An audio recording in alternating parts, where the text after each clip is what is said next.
সবাইকে গণেশ চতুর্থীর শুভেচ্ছা জানিয়ে আজকের গল্প পাঠ।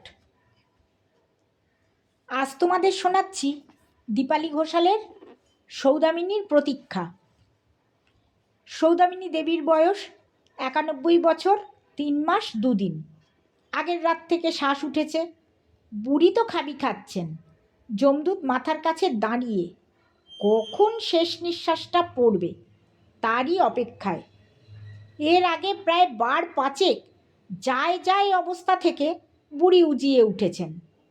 তার এই অপদার্থতার জন্য যমরাজের কাছে যমদূতকে বকুনিও খেতে হয়েছে। লোকসংখ্যা প্রায় 150 কোটি, তার উপর গড় আয়ুও বেড়ে গেছে। লোক একেবারে গিজগিজ করছে। এ বুড়ি সেখানে কিনা পৃথিবীর ভাত খাচ্ছে প্রায় ডবল সময় ধরে।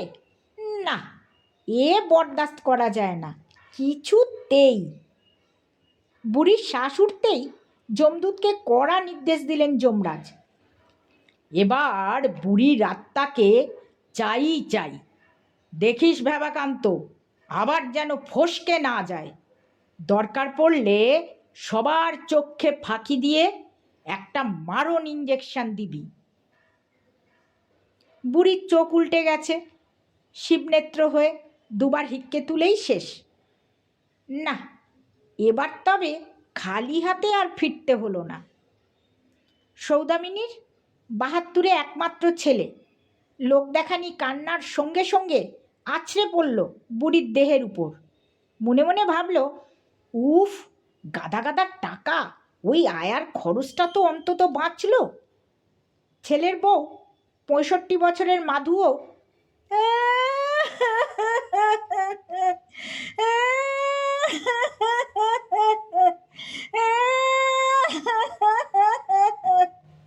কেঁদে ভাসাচ্ছে। অথচ এই বই কালও এই বলে গজগজ করেছে, বাবা বাবা, বুড়ির যেন কচ্ছপের জান, মরেও মরে না, হাড় জ্বালিয়ে মারলে। নাতি পটলা আর নাতনি খেন্তি, তাদের ছেলেমেয়েরা দুঃখী মুখ করে নীরব দর্শক হয়ে দাঁড়িয়ে। এদিকে বুড়ির আত্মার দেহ ছাড়ার সঙ্গে সঙ্গে যমদূত এসে ক্যাক করে চেপে ধরে পিঠের ঝোলায় পুড়ে ফেলল। যমরাজের সভা বসেছে। সার দিয়ে দাঁড়িয়ে রয়েছে শখানেক নতুন আত্মা। বয়সের ভারে সোজা হয়ে দাঁড়াতে পারছেন না সৌদামিনী। যমরাজের নির্দেশে একটা টুল এগিয়ে দিয়ে যমদূত বলল, বসুন ঠাকুমা। বেঁচে থাকো বাবা বলে আহ করে একটা আরামের নিঃশ্বাস ছেড়ে বললেন, বাবা বাঁচলাম, কোমরটা একেবারে ধরে যাচ্ছিল। যমদূত হেসে বলল, আমাদের তো মৃত্যু নেই ঠাকুমা, বেঁচে তো থাকবই। সৌদামিনীর সামনে দাঁড়িয়ে 8 জন পুরুষ আর 6 জন মহিলা। দেরি হয়ে যাচ্ছে দেখে মহিলারা চেঁচামেচি শুরু করে দিয়েছেন, ladies first, ladies first, ladies first, আমাদের কথা আগে শুনতে হবে, আমাদের কথা আগে শুনতে হবে। হ্যাঁ ধর্মরাজ, আমাদের কথা আপনাকে আগে শুনতে হবে।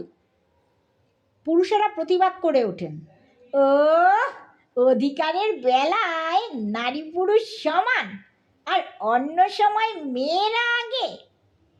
মহিলারা বলে ওঠে, ধর্মরাজ, শিয়ালদা স্টেশনের মতো আমাদের আলাদা কাউন্টার চাই। হ্যাঁ ধর্মরাজ, শিয়ালদা স্টেশনের মতোই আমাদের আলাদা কাউন্টার চাই। ছেলেরা বড় হিংসুটে। যমরাজ বললেন, ঠিক আছে, ছেলে মেয়েরা আলাদা লাইন করো, আমি একজন করে তোমাদের ডেকে নেব। সৌদামিনীর মতো অত বয়সের আর কেউ নেই। তাই দয়াপরবশ হয়ে যমদূত টুলটা মেয়েদের লাইনে রেখে প্রায় পাঁজাকোলা করে তাকে বসিয়ে দিল। সৌদামিনীর রেকর্ড খুব ভালো। চিত্রগুপ্ত কম্পিউটার দেখে বললে, পুণ্যের ভাগ 99.5%, আর অজানা ও অনিচ্ছাকৃত পাপ মিলে 0.5%। যুধিষ্ঠির পর্যন্ত মিথ্যে বলেছিলেন, আর এটা তো কলিযুগ, তাই যমরাজ ওটুকু ওভারলুক করলেন। জ্ঞান হওয়ার পর থেকে বিয়ের আগে পর্যন্ত মা বাবার সেবা, 16 বছর বয়সে বিয়ের পর থেকে স্বামীর অনুগত থাকা, 19 বছর বয়সে স্বামী মারা যাবার পর থেকে সারা জীবন দেব ব্রাহ্মণের সেবা, ব্রত পার্বণ করা আর একাদশী, অম্বুবাচী সব নিষ্ঠার সঙ্গে কঠোর বৈধব্য পালন, এছাড়াও আরও বহু পুণ্যকর্ম করেছেন সৌদামিনী। তাই যমরাজ বললেন, সৌদামিনী, তোমাকে আর একটা স্পেশাল সুযোগ দিতে চাই। Tell me my child, what type of বর উড ইউ ডিজায়ার মোস্ট? বর কথাটার ইংরেজিটা তার মনে আসছিল না। ইংরেজি ইন্টারন্যাশনাল ল্যাঙ্গুয়েজ বলে যাতে সবাই বুঝতে পারে, তাই যমরাজ মাঝে মাঝে ইংরেজিতেও বলেন। অবশ্য ফ্রেঞ্চ, জার্মান, রাশিয়ান এসব ভাষা জানেন না বলে তার আবার দোভাষী আছে। সৌদামিনী যে ইংরাজি জানেন না, যমরাজের সে খেয়াল ছিল না। সৌদামিনী তো ফ্যাল ফ্যাল করে তাকিয়ে আছেন যমরাজের মুখের দিকে, একে কানে কম শোনেন, তাই আবার ইংরাজি বোঝেন না। পিছনে ছিল একটি যুবতী মেয়ের আত্মা। সে হেসে বলল, ঠাকুমা, যমরাজ আপনার ইচ্ছে মতো একটা বর দিতে চান। সৌদামিনী শুনতে পেলেন না, কানের পাশে হাত রেখে মাথাটা একটু কাত করে বললেন, কি বললে, কি বললে নাতনি? মেয়েটি আরও উঁচু স্বরে বলাতে উনি বুঝলেন। কাঁপা কাঁপা হাত দুটি জোর করে বললেন, ধর্মদাস, আমার স্বামী যাদব সামন্তর সাথে দেখা করতে চাই। মাফ করবেন, স্বামীর নাম ধরলাম। জীবনে 13 বার জানে শুনে পাপ করলাম। তার নাম না বললি বাঁচতেন কেমনে? যুবতী বলল, তা তোমার স্বামী মারা গেছে কবে? সেই যে সালে খুব বড় ঝড় হয়েছিল। আরে, ঝড় তো কতবারই হয়েছে। যাই হোক, যমরাজ চিত্রগুপ্তকে নির্দেশ দিলেন, যাদব সামন্তর পাপ পুণ্যের খতিয়ান দেখে সে এখন কোথায় অবস্থান করছে জানাতে। যাদব সামন্ত কত বছর বয়সে মারা গেছেন, সৌদামিনীর সঙ্গে তার বয়সের পার্থক্য ইত্যাদি জটিল অঙ্ক কষে চিত্রগুপ্ত ইন্টারনেটে দেখলেন। যাদবের রিপোর্টও মোটামুটি ভালোই। পৃথিবীতে যতদিন ছিল ধর্মে কর্মে মতি ছিল, আর এখানেও আচার আচরণ সন্তোষজনক। সে এখন 7ম স্বর্গেই আছে। ধর্মরাজ বললেন, ঠিক আছে সৌদামিনী, তোমার অ্যাপিল মানে আবেদন মঞ্জুর হলো। চিত্রগুপ্ত, সৌদামিনীকে 7ম স্বর্গে ওর স্বামীর কাছে পাঠাবার ব্যবস্থা করো। 7ম স্বর্গে 205 তলার লিফটে উঠে 13 নম্বর ঘরে নিয়ে গেল যমদূত। দীর্ঘদিনের অদর্শনে সৌদামিনীর স্বামীর চেহারাটা স্পষ্ট ঠিক আজ আর মনে নেই। বিয়ের সময় একটা বহু পুরানো ছবি আছে বটে, কিন্তু তাতেও মুখটা ঠিক চেনা যায় না। যমদূত বেল বাজালে বছর 25-এর এক যুবক দরজা খুলে বেরিয়ে এলেন। যমদূত বললেন, আপনার স্ত্রী আপনার সঙ্গে দেখা করতে এসেছেন। যুবক বললে, কে আমার স্ত্রী?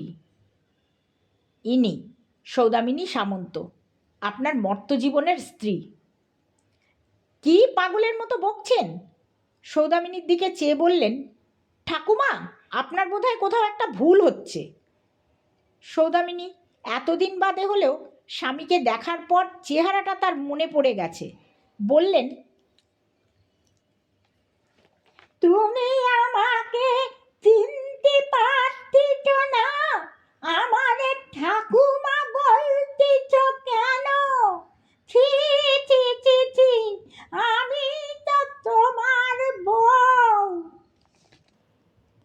যমদূত বলল, হ্যাঁ যাদববাবু, ইনিই আপনার স্ত্রী। আসলে মর্তে 10 বছরে স্বর্গের একদিন। আপনার মৃত্যুর পর 72 বছরের বেশি বেঁচেছেন। স্বর্গে সেটা মোটে 7 দিনের মতো, তাই আপনি চিনতে পারছেন না। সৌদামিনী কাঁদো কাঁদো হয়ে বললেন, ওগো, তুমি বিশ্বাস করতেছ না, আমি তো তোমার শুধু গো, কতদিন পরে তোমার দেখা পেলাম। সরি, আপনাকে আমি ঠিক চিনি না ঠাকুমা। তাছাড়া আমি পল্লবীর সাথে এনগেজড, শিগগিরই আমাদের বিয়ে। আপনি এখন আসুন, বলে দরজা বন্ধ করে দিল যুবক। সৌদামিনী একটু সময় ফ্যাল ফ্যাল করে তাকিয়ে থেকে যমদূতকে বললেন,